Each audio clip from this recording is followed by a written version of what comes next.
بسم اللہ الرحمن الرحیم۔ السلام علیکم۔ واقعہ نبی صلی اللہ علیہ وسلم کی وفات کا۔ سرور کائنات صلی اللہ علیہ وسلم کی وفات۔ مکہ معظمہ سے واپسی کے بعد سفر 11 ہجری میں آپ صلی اللہ علیہ وسلم نے ملک شام کی طرف ایک لشکر روانہ فرمایا اور حضرت اسامہ رضی اللہ تعالیٰ عنہ کو ان کا سردار بنایا۔ یہ فوج مدینہ طیبہ سے کچھ ہی دور گئی ہوگی کہ آپ صلی اللہ علیہ وسلم کی طبیعت ناساز ہو گئی۔ آپ صلی اللہ علیہ وسلم 28 صفر منگل کی رات کو بقیہ تشریف لے گئے، وہاں مردوں کے لیے دعائے مغفرت فرمائی۔ جب وہاں سے لوٹے تو سر مبارک میں درد تھا اور یہ دن ام المومنین حضرت میمونہ رضی اللہ تعالیٰ عنہ کی باری کا تھا۔ آپ صلی اللہ علیہ وسلم اس بیماری میں بھی باری کا بڑا خیال فرماتے رہے، لیکن جب طبیعت زیادہ ناساز ہوئی تو سب کی خوشی سے آپ صلی اللہ علیہ وسلم حضرت عائشہ رضی اللہ تعالیٰ عنہ کے حجرے میں تشریف لے آئے۔ جب تک آپ صلی اللہ علیہ وسلم میں طاقت رہی برابر نماز کے لیے مسجد تشریف لے جاتے رہے، لیکن جب طاقت نے جواب دے دیا تو آپ صلی اللہ علیہ وسلم کے حکم سے حضرت ابوبکر صدیق رضی اللہ تعالیٰ عنہ نماز پڑھانے لگے۔ وفات کے 4 روز پہلے طبیعت کچھ سنبھل گئی تھی، بس آپ صلی اللہ علیہ وسلم حضرت عباس رضی اللہ تعالیٰ عنہ اور حضرت علی رضی اللہ تعالیٰ عنہ کے کاندھے پر سہارا دے کر مسجد تشریف لائے۔ جماعت کھڑی تھی، حضرت ابوبکر رضی اللہ عنہ نماز پڑھا رہے تھے۔ حضور صلی اللہ علیہ وسلم کی آہٹ پا کر پیچھے ہٹنا چاہا، لیکن حضور صلی اللہ علیہ وسلم نے منع فرما دیا۔ نماز کے بعد آپ صلی اللہ علیہ وسلم نے مختصر خطبہ دیا، فرمایا اللہ تعالیٰ نے اپنے ایک بندے کو اختیار دیا ہے کہ خواہ وہ دنیا لے یا آخرت کا گھر پسند کرے، سو اس بندے نے اللہ کے پاس جانا ہی قبول کیا۔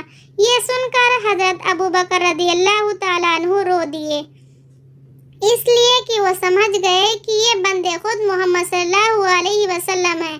پھر فرمایا سنو، انصار مجھ سے ہیں اور میں ان سے ہوں، میں تم کو وصیت کرتا ہوں کہ ان کے ساتھ اچھے سلوک کرنا، اور دیکھو جو چیز میں نے حلال کی وہ خدا ہی کے حکم سے حلال کی، اور جو حرام کی وہ بھی خدا ہی کے حکم سے حرام کی۔ پھر فرمایا اے پیغمبر صلی اللہ علیہ وسلم کی بیٹی فاطمہ رضی اللہ عنہا، اے پیغمبر کی پھوپھی صفیہ رضی اللہ عنہا، تم کو جو کچھ بھی بھلائی کرنا ہو اس دنیا میں کر لو، آخرت میں تم کو میں خدا سے نہیں بچا سکتا۔ پھر آپ صلی اللہ علیہ وسلم گھر تشریف لے آئے۔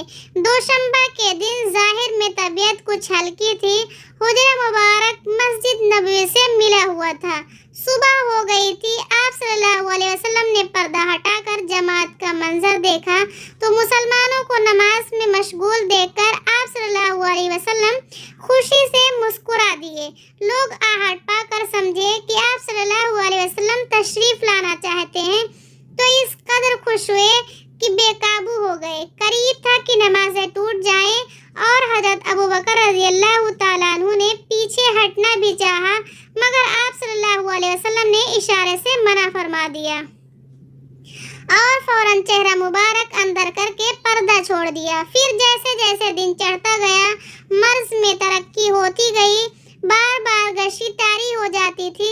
حضرت فاطمہ رضی اللہ تعالیٰ عنہ سے آپ صلی اللہ علیہ وسلم کی تکلیف نہ دیکھی گئی، کہنے لگی میرے ابا جان آپ صلی اللہ علیہ وسلم کو کتنی تکلیف ہے۔ آپ صلی اللہ علیہ وسلم نے فرمایا آج کے بعد تمہارا باپ کبھی بے چین نہ ہوگا۔ آپ صلی اللہ علیہ وسلم اس بے چینی میں زبان مبارک سے ارشاد فرما رہے تھے کہ خدا تعالیٰ یہود اور انصار پر لعنت کرے کہ انہوں نے اپنے پیغمبروں کی قبروں کو سجدہ گاہ بنا لیا۔ مطلب یہ کہ تم لوگ ایسا نہ کرنا۔ کبھی ارشاد فرماتے کہ دیکھو نماز کبھی نہ چھوڑنا اور غلاموں سے نیک برتاؤ کرنا۔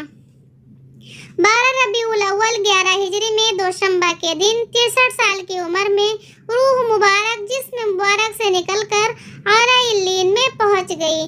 صحابہ کرام رضی اللہ عنہم کو جب آپ صلی اللہ علیہ وسلم کی وفات کی خبر ملی تو تو جو ان پر گزری وہ کوئی انہی کے دل سے پوچھے۔ ان کے دلوں پر رنج و غم کے پہاڑ ٹوٹ پڑے، ان کی آنکھوں میں دنیا اندھیری ہو گئی، اور کیوں نہ ہوتی۔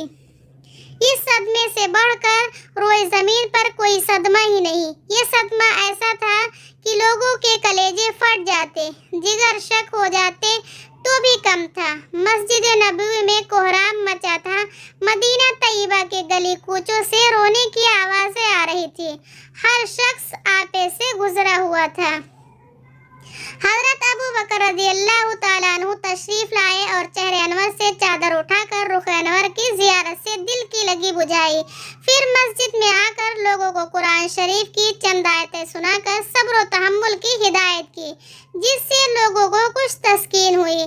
پھر حضرت فضل بن عباس رضی اللہ تعالیٰ عنہ، حضرت علی مرتضیٰ رضی اللہ تعالیٰ عنہ، حضرت عباس رضی اللہ تعالیٰ عنہ، حضرت اسامہ رضی اللہ تعالیٰ عنہ نے آپ صلی اللہ علیہ وسلم کو غسل دیا اور حضرت عائشہ رضی اللہ تعالیٰ عنہ کے حجرے میں، جہاں آپ صلی اللہ علیہ وسلم نے وفات پائی تھی، دفن کیا۔ ویڈیو اچھی لگی ہو تو سبسکرائب اور لائک ضرور کر دیجیے گا۔ خدا حافظ۔